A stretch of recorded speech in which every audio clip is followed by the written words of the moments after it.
Pessoal, então vamos lá, né? Coloquei um vídeo, né, explicando referente à matéria. O que eu queria fazer um resumo com vocês é dessa questão das condições adversas. E aí depois a gente vai ver a questão de treinar mais questões, né?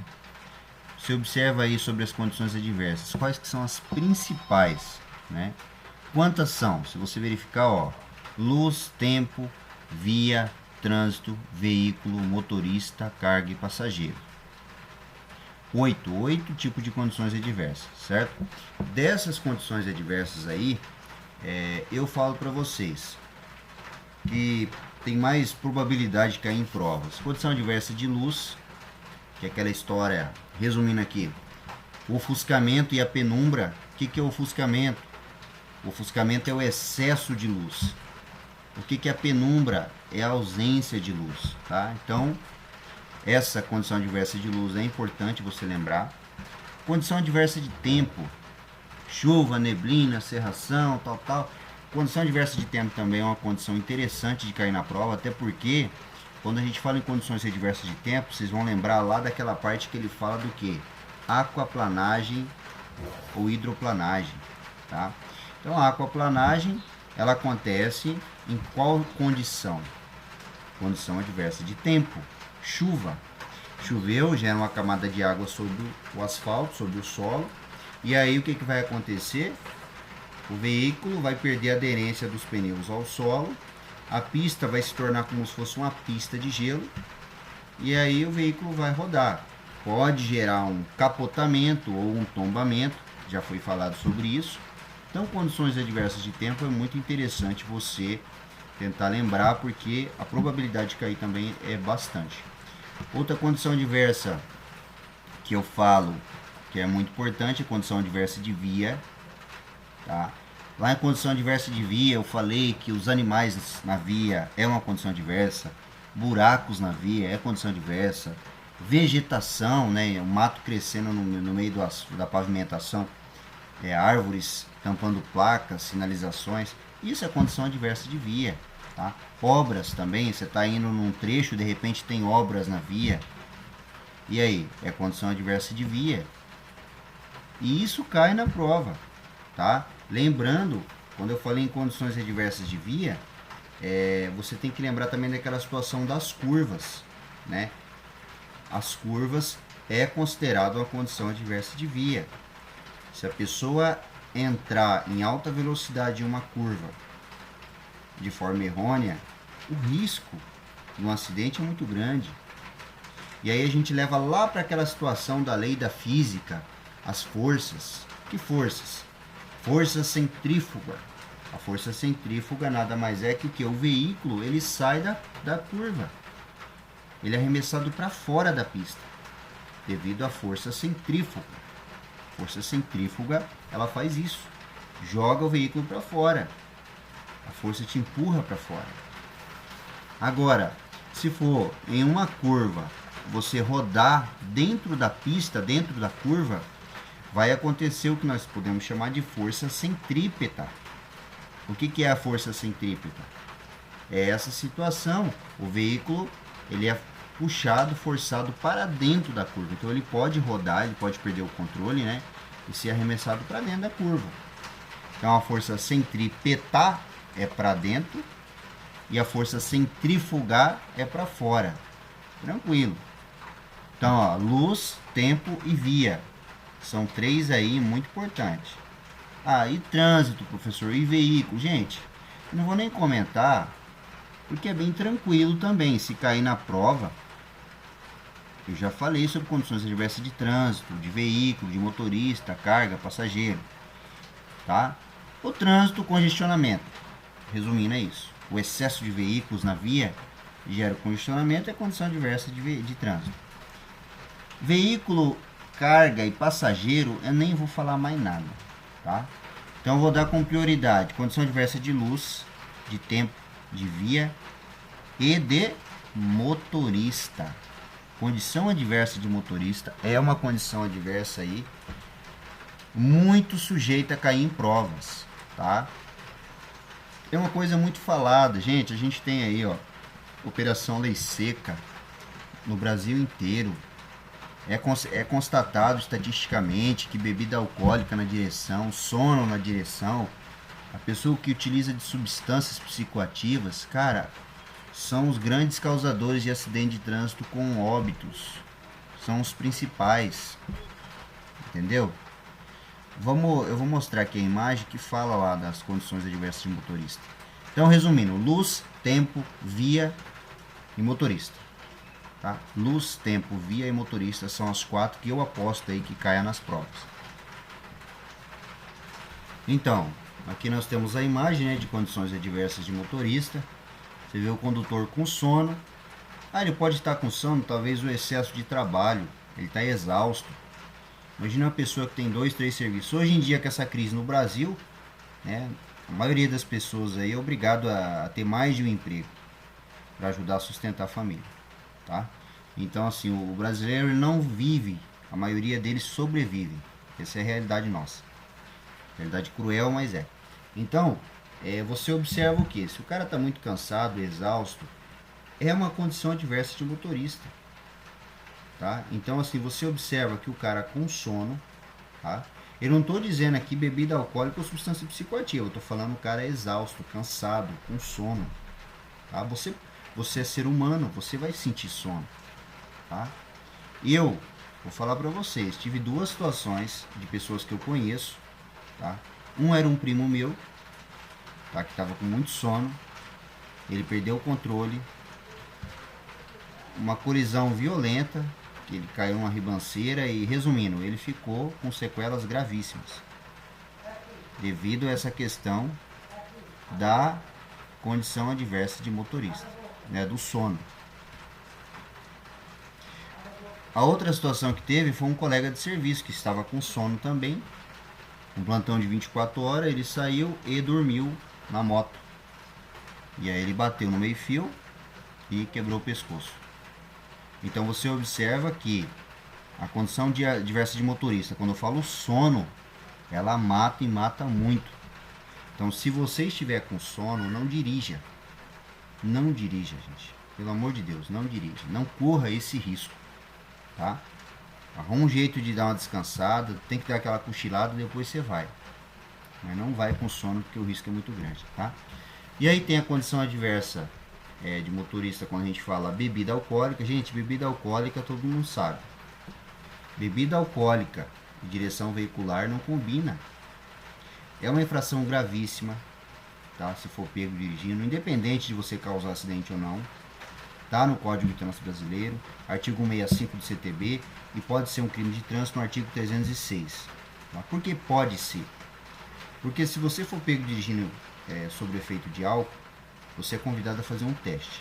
Se você faz o teste do etilômetro, o bafômetro, se você assoprou e deu 0 miligramas por litro, tá lindo. Você vai embora, tá liberado. Não foi constatado teor alcoólico. Beleza, agora se você assoprou, deu 0,06, 0,05, 0,10, 0,12, isso é infração de trânsito.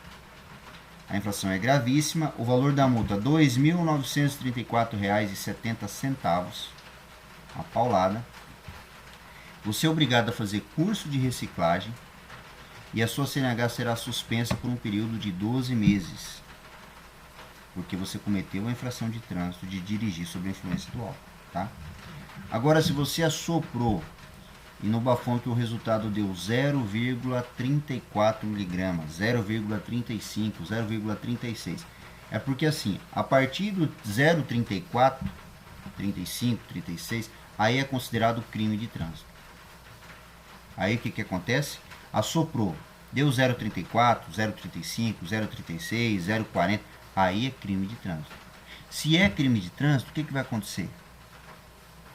Você, além dessa situação que eu falei das infrações, você vai ser, conforme eu falei, né, a multa 2.934 é uma infração gravíssima, gera suspensão da habilitação por 1 ano, tem que fazer curso de reciclagem. Além de tudo isso, como deu 0,34 para cima, é crime de trânsito. Você é obrigado, né, a ser conduzido para uma delegacia, onde você vai prestar seu esclarecimento ao delegado, mas O Código de Trânsito fala, crime é crime. Então, se você assoprou e deu isso, independente de ter causado acidente ou não, independente. Foi uma abordagem, você caiu numa blitz, é o suficiente. Você vai responder pelo crime de dirigir isso embriagado, né? E aí vai ficar preso. E para poder sair tem que pagar fiança ou aguardar no outro dia a audiência de custódia, tá? Então essa é uma realidade no nosso país, beleza? Então existe as infrações de trânsito, que elas são feitas independente se é crime ou não, e existe o crime de trânsito, que além das infrações tem o crime de você é conduzido para a delegacia, tá? E existe um terceiro fator aí, no caso se você se recusar a fazer o teste. Aquela história, aquela frase linda, ninguém é obrigado a gerar provas contra si mesmo. Você não é obrigado a fazer um teste do etilômetro. Você é convidado a fazer. É sua vontade. Ah, eu quero fazer. Não, eu não quero. Beleza. Só que o Código de Trânsito fala no artigo 165A do CTB que se você se recusar a fazer o teste, tá? Se você se recusar, você vai ser autuado, tá? Por exemplo, você está de boa, você tomou um copo de cerveja. Tomou um copo de cerveja, aí você fala lá na brisa, você fala, olha, infelizmente tomei um copo de cerveja, cara, tô de boa, tô tranquilo, mas eu não vou fazer o teste. É um direito seu, tá? Você alegou que você tomou um copo de cerveja, mas aparentemente você está visivelmente tranquilo, você não tem sinais de embriaguez, não tem, mas você confirmou que bebeu um copo de cerveja. Aí você se recusou. Se você se recusou, o artigo 65A fala, recusar-se a submeter aos testes e procedimentos previstos no artigo 277. Se você se recusou, gente, você vai sofrer as mesmas penalidades. Multa, a infração é gravíssima, o valor da multa R$ 2.934,70, quase R$ 3.000. Você vai ficar suspenso o direito de dirigir e você vai ser obrigado a fazer curso de reciclagem. Você se recusou e vai pagar por isso, conforme a lei. A lei fala, dentro da lei está previsto esse procedimento, tá? E aí, se você, isso eu estou falando o exemplo do cara que bebeu um copinho, mas ele está de boa. Agora tem aquele cara esperto que ele fala, não, eu me recuso, eu não vou fazer o teste. E aí o cara tá alterado e tal, aí resumindo, o cidadão acaba o quê? Demonstrando, né, sinais de embriaguez. Olhos vermelhos, ele tá nervoso, irritado. Você vê que ele não consegue ficar de pé direito, nem em zigue-zague. Tem hora que a fala dele trava, ele enrola para falar. Então assim, se ele está com vários sinais de embriaguez, mesmo que ele se recuse a fazer o teste, nesse caso, a operação Blitz ali, os agentes de trânsito, a polícia de trânsito que estiver no local, vai encaminhá-lo para a delegacia, tá? E vai ser lavrado o termo de constatação de capacidade psicomotora alterada, TCA-CP. Esse termo de constatação, a gente chama no popular termo de constatação de embriaguez, tá? Vai lavrar e vai descrever, ó, tá irritado, olhos vermelhos, andando sem equilíbrio, fala enrolada. Então todos esses fatores, né, o agente normalmente policial eles filmam, né, para poder provar, né, a ocorrência, e ele vai descrever tudo isso no termo de constatação e vai também conseguir testemunhas para poder lançar nesse termo, tá? Então você observa que se você se recusar, mas se você estiver com vários sinais de embriaguez, você também será encaminhado para a delegacia e será enquadrado no mesmo crime. Artigo 306. O que é o artigo 306? Fala dirigir sob a influência do álcool, com teor alcoólico de crime de trânsito, é crime de trânsito. Beleza? Ah, mas ele não fez o teste. Não interessa, ele não fez o teste, mas ele tem sinais visíveis de embriaguez. Foi constatado isso, vai ser enquadrado como crime de trânsito. Beleza? E a questão das substâncias psicoativas, né? A gente vê aí o rebite, motoristas que utilizam de cocaína, entre outras drogas aí, né? Independente de ser droga que acelera o metabolismo ou aquela droga que acalma, deixa o cara tranquilo, independente do tipo de substância psicoativa, é droga. tá? E isso não pode, você não pode dirigir sob efeito dessas substâncias, porque você vai o quê? Você não está na sua situação física e mental para dirigir. Você pode simplesmente, se você estiver muito acelerado, você vai fazer loucuras no trânsito, aí pode matar alguém. Se estiver muito calmo, você pode talvez até dormir, desligar e dormir dentro do veículo. Então, assim, o que é feito para combater essa questão das substâncias psicoativas? Existe a questão do que a gente verifica o exame toxicológico. O exame toxicológico ele é obrigatório para pessoas na categoria C, D e E, tá? Isso aí cai na prova do Detran, tá? O exame toxicológico você faz a cada 2 anos e meio. 2 anos e meio. Quem tem menos que 70 anos, tá? Então, por exemplo, se eu tenho 30 anos, nossa, eu já passei disso, né? Tô com 32. Tenho 32 anos, tenho categoria C, por exemplo. E aí eu sou obrigado a fazer o exame toxicológico a cada 2 anos e meio.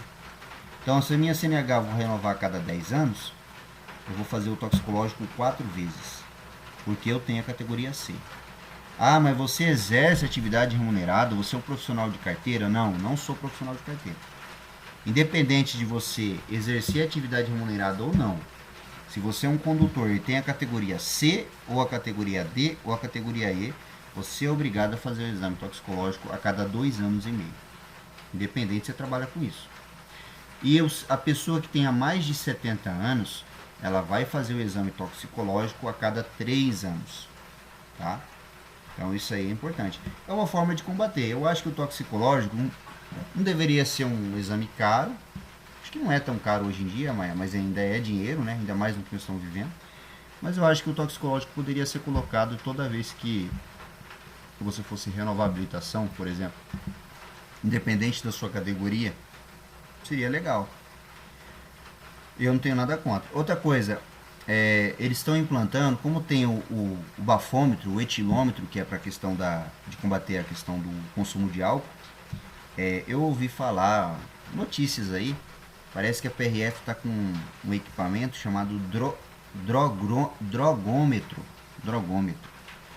Aí estão em fase de testes aí, mas se der certo, nas operações Blitz vai ter o etilômetro, o bafômetro, né, que já tem, e vai ter o tal do drogômetro, para poder os condutores aí, qualquer tipo de condutor, de qualquer categoria, caiu numa Blitz, vai ter que fazer também. Vai ser convidado a fazer, tá? Então é bem legal, tranquilo, isso ajuda bastante aí também no combate a essa questão do consumo dessas porcarias, né? Seja drogas, substâncias, seja bebida alcoólica. Então, condições adversas de motorista, você vê que tem bastante coisinha aí, tá? Eu vou mostrar um vídeo para vocês, deixa eu só ver se eu acho aqui, onde o médico fala, né, o que as condições adversas de motorista, né, as drogas, as substâncias podem causar aí no ser humano, né? É um resumo. A pessoa que consome muito isso, ela pode chegar a adquirir a esquizofrenia, né? E aí o que acontece? Se o cara que trabalhou a vida inteira de motorista e utilizou por vários momentos da vida aí a cocaína, por exemplo, e aí aquilo ali vai arregaçando os neurônios. Se ele gerar uma doença mental como esquizofrenia, o que vai acontecer? Ele vai infelizmente aí perder a sua CNH. Por quê? Uma pessoa com a doença mental, ela pode dirigir? Não. Os requisitos para a primeira habilitação, que eu já falei para vocês lá em legislação de trânsito, é o quê? Quais são os requisitos? Maior de 18, ser penalmente imputável, tá?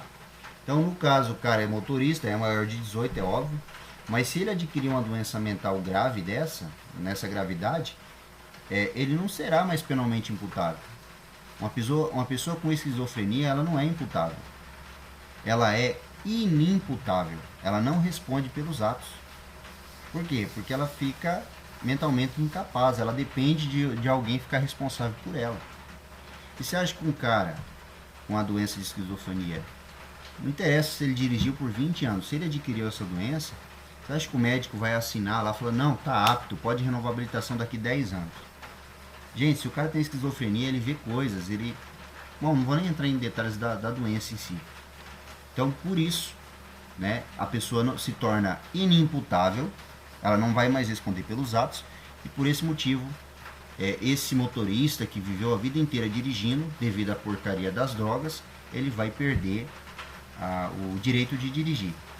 Não será suspenso, será cassado, será proibido, né, de obter uma nova habilitação. Tá? Ele pode ser proibido. Adquirir uma doença dessa, nunca mais vai tirar uma habilitação. Ah, não, mas o senhor falou que se for cassado, daqui 2 anos ele pode ir na autoescola e tentar fazer todo o procedimento. Gente, se o laudo detectar que o cara é inimputável, adquirir uma doença mental, ele não vai nunca mais conseguir dirigir. Vai ter que mudar de profissão. Beleza? Então vamos lá. Deixa eu ver se eu consigo ver esse vídeo aqui. Em madrugada sem dormir. Uma pesquisa revela que de cada 10 caminhoneiros, 6 fazem uso de algum tipo de medicamento para se manter acordado durante as viagens. Neste posto de gasolina, encontrei vários caminhoneiros e aproveitei para saber como andam as dificuldades para encarar a profissão. Rapaz, hoje está precário o jeito da gente trabalhar, os fretes tá ruim demais. Você corre atrás aí, as rodovias não tá... Tem umas partes do lugar que você vai no Brasil aí que as rodovias não ajudam. Droga demais, tem uns motoristas aí que usam droga demais e fica jogando caminhão para riba dos outros nas rodovias. Tá complicado hoje se trabalhar. Quando o cansaço bate, o que você resolve? O que você faz? Quando eu canso, eu encosto numa cantinha e dormir, né? Melhor coisa que tem a fazer. O que você acha desse pessoal que faz uso de rebite, de outros tipos de medicamento, para poder se manter acordado durante o frete? Cada qual tem uma opinião, né? Eu corro atrás de viver, né? Trabalho para viver, agora trabalhar para morrer, sacrificar. Tem que voltar para casa, né? Minha família tá me esperando. Agora hoje você vai andar aí, você só vê drogado nessas rodovias. Tá feio a coisa. Aí eles inventam uma lei que diz que é para motorista de caminhão. Mas essa lei tinha que pegar, não era só caminhão não. Tinha que pegar o povo dos carros pequenos também. Quem usa droga não é só caminhoneiro. O Rogério, que também é caminhoneiro, falou com nossa equipe e nos relatou como era quando ele precisou utilizar desses medicamentos. Eu carrego do Espírito Santo, geralmente para Brasília, a gente puxa granito, né? E às vezes tem que ter um horário, mas o horário nunca é cumprido. E a questão assim de descanso, como foi falado, a gente descansa algumas horas, chamado quarentinhas, né? Para 40 minutos, dá aquela cochilada, depois puxa de novo até chegar ao destino. O senhor nunca precisou fazer uso de medicamento? Não, já fiz no início, sim. No início, quando eu comecei a dirigir, eu fazia o uso do medicamento. Depois não mais. Você sentiu algum tipo de efeito ruim no corpo, alguma coisa por conta disso? Não, no outro dia, né? No outro dia a gente sente um mal-estar. Então eu fui no médico, o médico aconselhou que não parasse de tomar. Pressão, descontrolou a pressão, né? É um tipo de medicamento que faz mal então para a saúde? Todo medicamento faz mal, né? Tomava um inibidor de apetite, o Desobese, né? Um medicamento muito forte.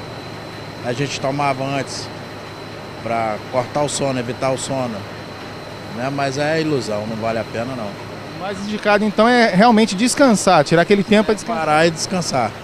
Hoje eu faço isso, hoje eu paro, descanso na hora do almoço, à tarde, para tomar um café, dou mais uma descansada e a viagem quase a mesma coisa que se eu tomasse o medicamento ou não faz falta nenhuma. A substância, chamada anfetamina, é um estimulante do sistema nervoso central e faz com que o cérebro trabalhe mais depressa e cause nas pessoas a impressão de diminuição da fadiga, já que consegue executar uma atividade qualquer por mais tempo, de menos sono, perda de apetite e aumento da capacidade física e mental. Quem tem mais informações sobre o assunto é o médico gastroenterologista Dr. Itaque Vasconcelos. O rebite é um nome genérico dado para várias medicações, são variadíssimas. Cada dia a químicos, as pessoas inventam um novo produto derivado e acaba sendo a mesma coisa. O principal, o órgão principal são as anfetaminas. Tem várias anfetaminas, tem metanfetamina, tem uma opção de coisas. Mas no rebite existe todo o sistema. Eu considero, às vezes, até, digamos, uma cafeína em excesso, acaba sendo um rebite, que deixa a pessoa alerta para tocar um caminhoneiro. Ele vai dar sonolência, mas ele tomando uma quantidade grande de cafeína, ele não tem sonolência. Mas, em compensação, tem as consequências disso. Todas elas têm consequências. Umas melhores, outras piores, entendeu? Então, é um nome designado, genérico, de rebite. Mas, na realidade, não existe o rebite. Existe essa sequência de produtos que até pôs aqui. São drogas sintéticas. O LSD, famoso LSD, que a turma jovem conhece. GHD, êxtase também é muito famoso, que eles vendem nas festinhas da meninada para poder bombar, né? Anabolizantes, esses que fazem para musculação, tem misturado os anabolizantes, as proteínas, mas também tem substâncias do rebite. De certa forma, os medicamentos que dão energia para a pessoa. Dão energia. Não, tem o crack, aqui já tem os semissintéticos. Tem o crack. O crack que fica fumando ali, com 24 horas você vicia.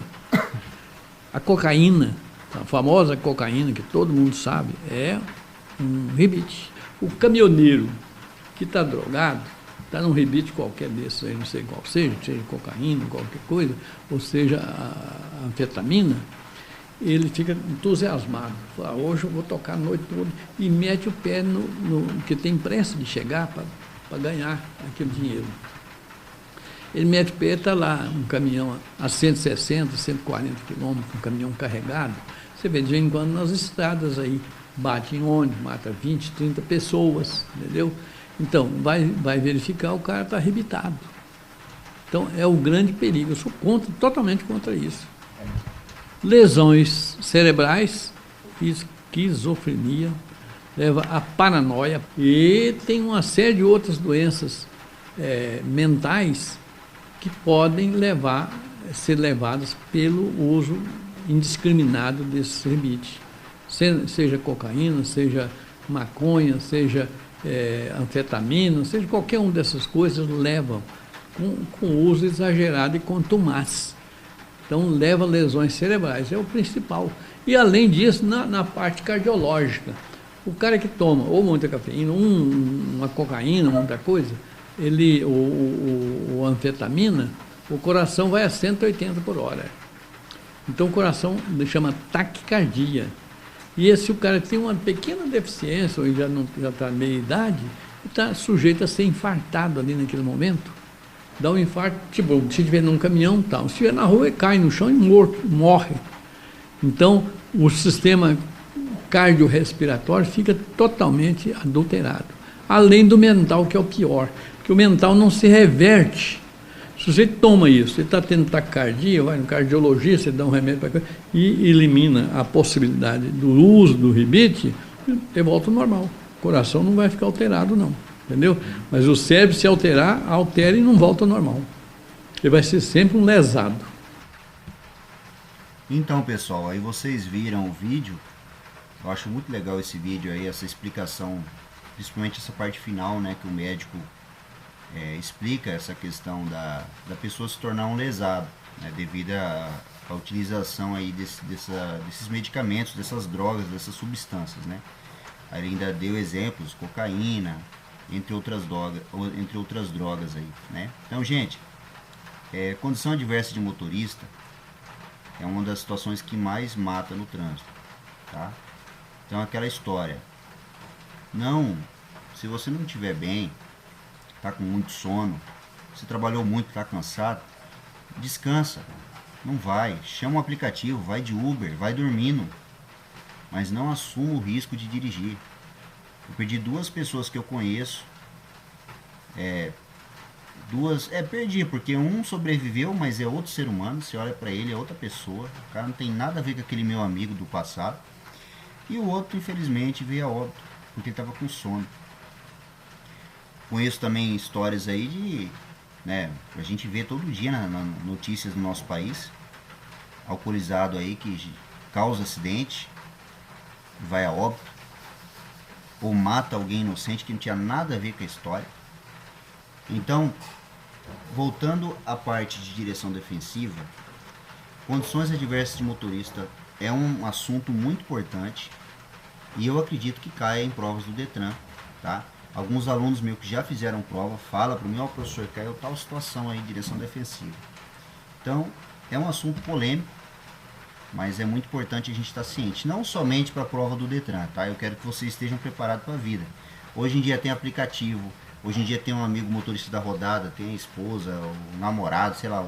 Gente, vocês dão um jeito, mas se você for beber, quer curtir a noite, beber uma cachaçinha, não dirija, tá? Não assuma esse risco. A dor de cabeça é muito grande. O pior de tudo, tem gente que é meio complicado, é frio, mas é aquelas pessoas que sentem aquele remorso depois. Você imagine, por causa de uma atitude sua de beber, você atropelar e matar uma criança, e você conviver com aquilo o resto da sua vida. Você entendeu? Então, não assuma esse risco, beleza? Então, dentro das condições adversas, motorista, via, condição adversa de luz, motorista via, condição adversa de luz, e condição adversa de tempo. São as 4 aí que eu sempre aposto que mais cai dentro da matéria de direção defensiva. Beleza? Tranquilo? Então, vou verificar aqui se eu consigo umas questões aqui pra gente dar uma treinada, beleza? Obrigado, pessoal.